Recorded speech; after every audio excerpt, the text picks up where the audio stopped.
Almost 8 years ago, Russia invaded and occupied the Crimean region of Ukraine. While their presence is still strong in the occupied region, few nations recognize it as a legitimate Russian territory.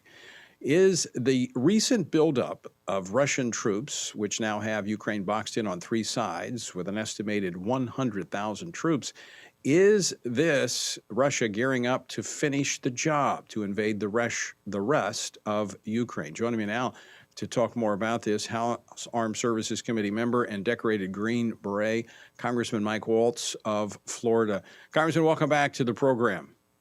Hey, good to be with you, Tony, and Happy New Year. Thank you, sir. Happy New Year to you as well. Thanks. In your view, is this Russian troop buildup at the Ukrainian border a sure sign of a future invasion? It's not a definite sign, but I have to tell you, Tony, I was just out there in Kyiv and in Ukraine about a month ago, and it's looking pretty ominous. It's not so much the numbers of troops, but it's also the types of troops that Putin's putting on the border, many of them from his National Guard, who really are only trained in occupation duty. So, but that said, there's a lot of options open to Putin.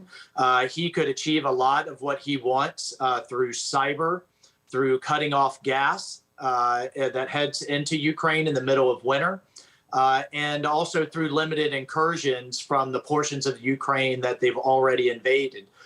Or they could take partial or all of the country. I think an invasion itself is going to be pretty much a slam dunk for a massively overwhelming and an army that outguns the Ukrainians. But an occupation could be something altogether. And that's why Biden should be sending lethal arms now, and not just the amount of lethal arms, the types that Putin most fears: surface-to-air missiles, shore-to-ship missiles, in order to stop him from invading in the first place.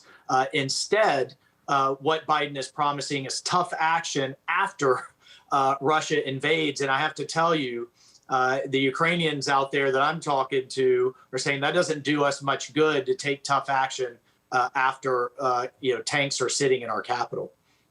Maybe we should have sent all the stuff we left in Afghanistan over to Ukraine. That might have helped them out.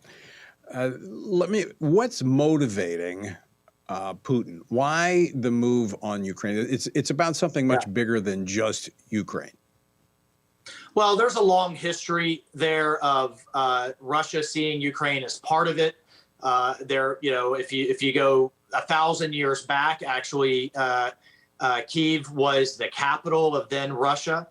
So there is a long ethno-centric kind of connection there, number one. Number two, Putin has long desired to reestablish the Soviet, the old Soviet boundaries.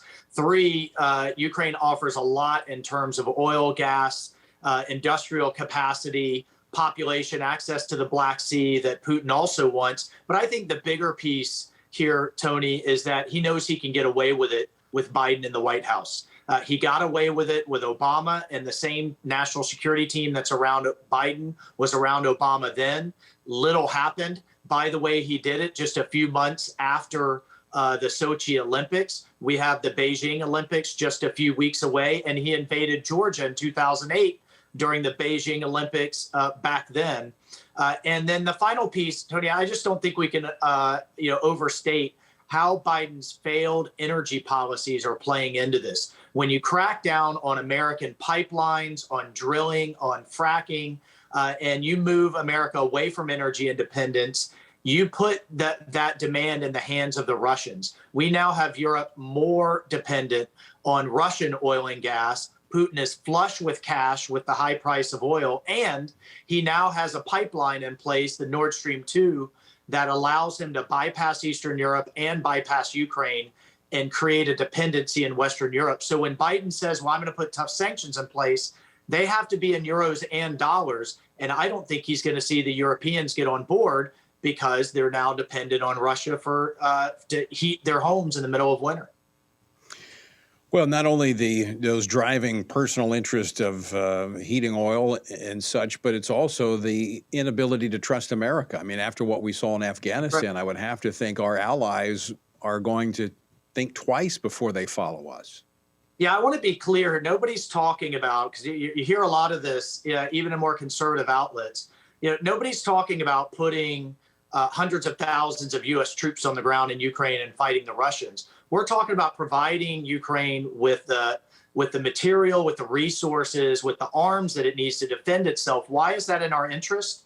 Well, China's watching, Iran is watching, North Korea is watching. They already saw us abandon one democracy, even as imperfect as it was in Afghanistan, and walk away there. We walk away now in Ukraine. And I truly fear for Israel. I fear for Taiwan. I fear for South Korea.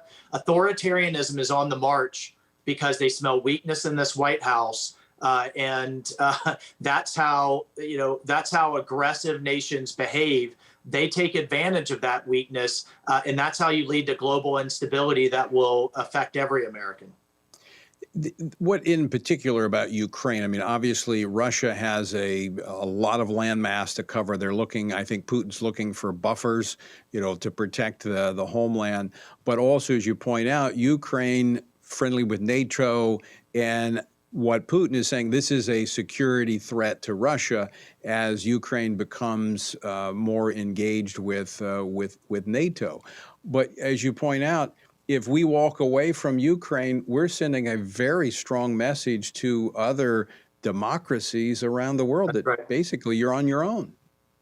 Yeah, that's right. And don't think he's going to stop with Ukraine. Next will be the Baltics, which Putin deeply resents, have joined NATO. And if NATO doesn't take a stand there, where you have treaty allies, then you truly have fractured the alliance. Next will be the Balkans, and then you can see Russian pockets in Eastern Europe.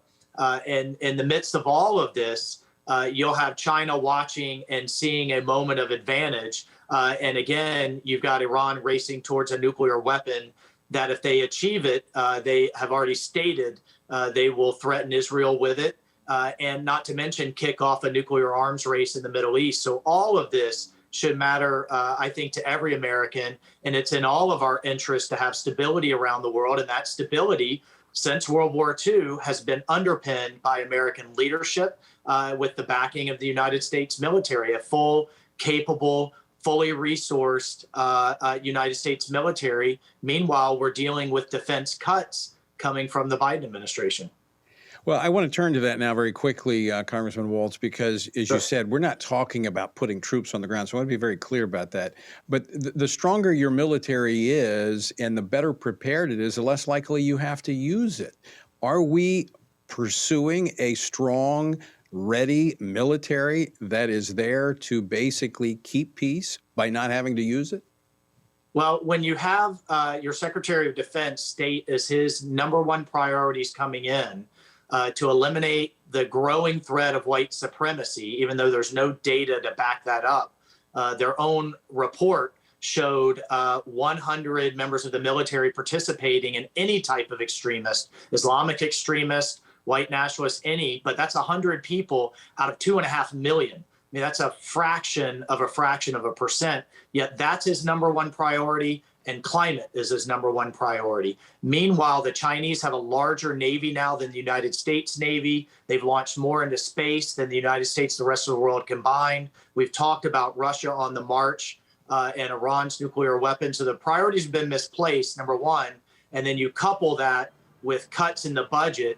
I mean, just inflation alone, if the budget stays flat, you'll see a 7% decrease, 40 to 50 million. I'll tell you, as ranking member of readiness, and hopefully when we flip the House, the chairman that's responsible for training, I will push and do everything I can to get CRT, divisive and race-focused training out of the United States military, out of our military academies. There's nothing more destructive than morale. The only colors our military members should be worried about are the red, white, and blue they're wearing on their right sleeve.